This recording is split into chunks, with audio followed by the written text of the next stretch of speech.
What is going on, full-time family? It is your boy, Fulltime MMA, and I have another video I have to make tonight. I did not expect to see this when I got off of work. Earlier today, I made a video on Cris Cyborg being released from the UFC, and I talked about how I was not comfortable with Cris Cyborg's whole victim narrative coming out of her contract negotiations. I've been skeptical from the beginning. And even more evidence continued to play out when we saw the deceptive video editing, and the editing wasn't good enough. People were not fooled by that editing. And with that being said, Cris Cyborg is a free agent right now, and she has came out and she's publicly apologized to Dana White. She's publicly apologized to Dana White for the altered UFC 240 backstage video. Caught red-handed. There was no... oh my God, man. I don't want to be this guy. I don't want to be the person just bringing logic to this situation. I've got a lot of friends that are part of Cyborg Nation, so it sucks to be doing this. It sucks to have to be unbiased here, but I'm always unbiased. Even when it comes to the fighters I've interviewed, even when it comes to my favorite fighters, I am unbiased. I will give myself that credit. I've interviewed Sean O'Malley, but I am unbiased when it comes to him still. Jorge Masvidal is one of my favorite fighters. I am still unbiased when it comes to Jorge Masvidal. I give you the reality. If it's a bad matchup, I tell you. If they fucked up, I tell you. So I'm not biased for Dana White. I'm not biased for Cyborg. I'm just giving it to you real. From an educated MMA fan's perspective. Somebody that studied not only the sport, I'm not just studying the technical aspect of how to throw a fucking better cross. I'm studying the fighters' resumes. I pay attention to the business of the sport and how people promote combat sports. I'm a big fan of the business aspect of the sport. So I pay attention to contract negotiations and how they play out. And when the UFC offers fighters new contracts. And if you don't accept the new contract offer, if you would rather gamble on yourself and try and negotiate for more money, and you lose, then you get less money than you want. That's why you gambled on yourself. You weren't happy with the negotiations. When you win, you can get the money you feel like you deserve. Now, there's so many ways I could go on this video, but honestly, I got to be right back to work tomorrow morning. Another week of overtime, amazing opportunity at my job, and I'm taking advantage of it.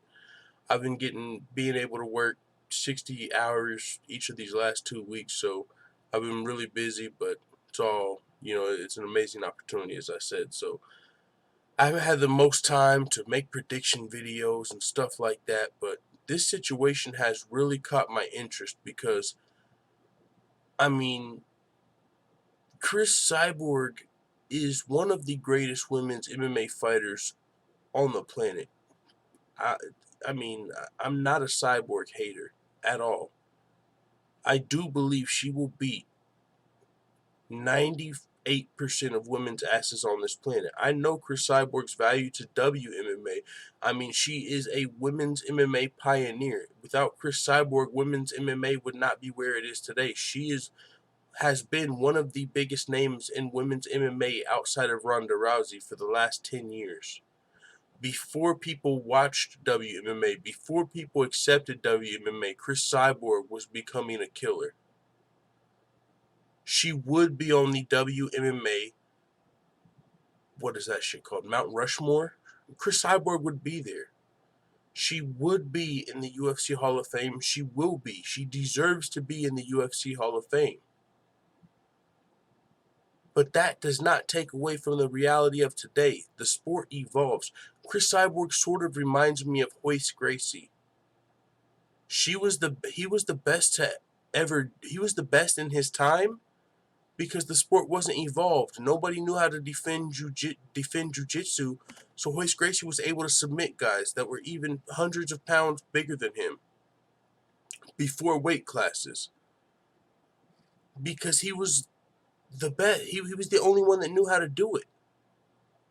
It's like Cyborg. She was training striking in MMA with men and evolving the sport before women were interested. So she was one of the first. So she was one of the deadliest. She was one of the killers. But now it's 2019 and Amanda Nunes is here. Women's MMA is here. There are world-class fighters now. It's not 2005 anymore.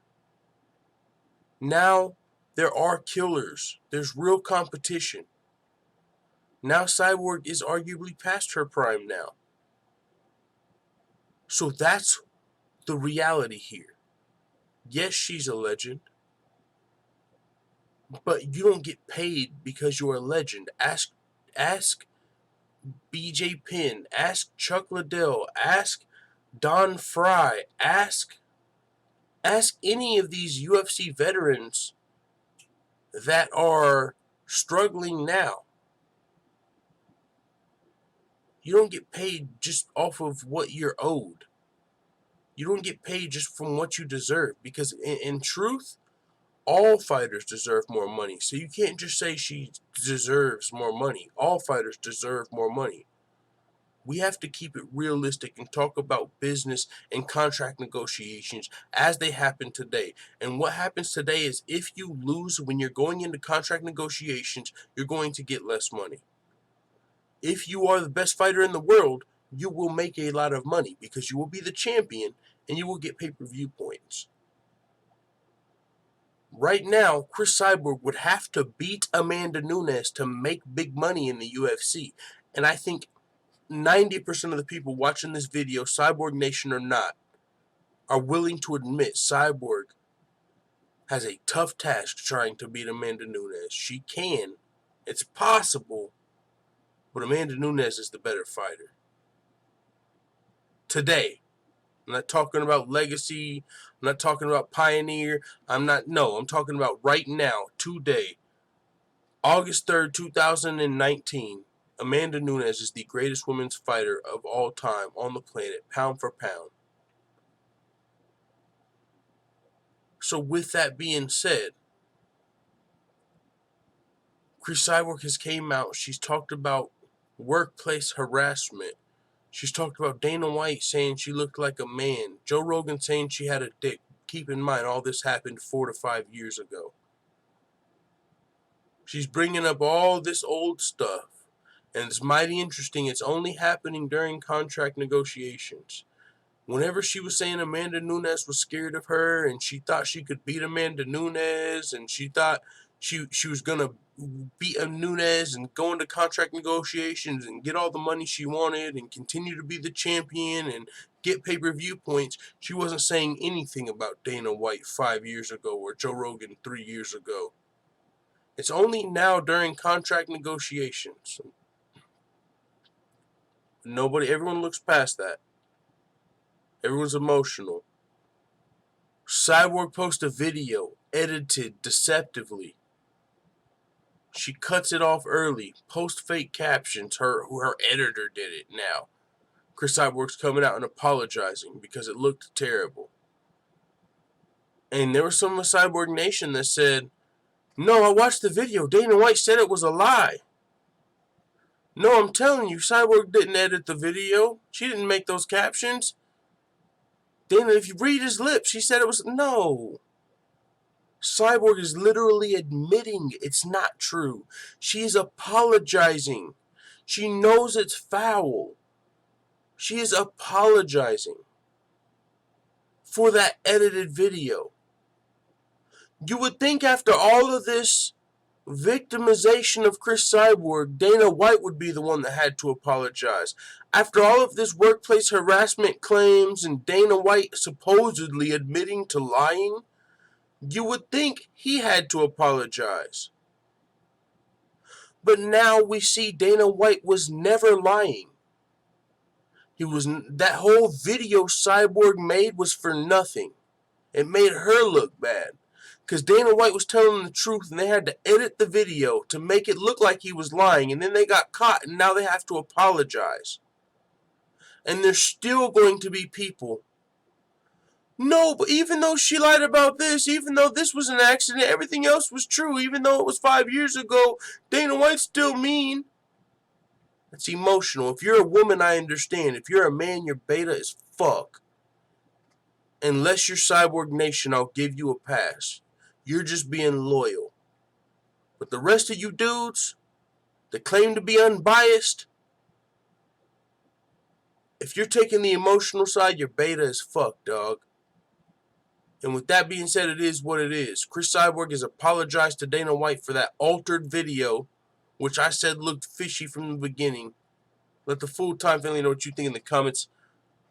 I got 10 more hours, and we might do a fight companion tomorrow. I got a 10-hour shift to overtime tomorrow, and when I get off, the prelims will already be started. We might do a fight companion when I get off, which we'll see, guys. So we might be live tomorrow. Other than that, join the Discord. We're over there talking every day. I'm over here debating. We're having fun over here in the chat. Let the full-time family know what you think in the comments or on the Discord. I'm out.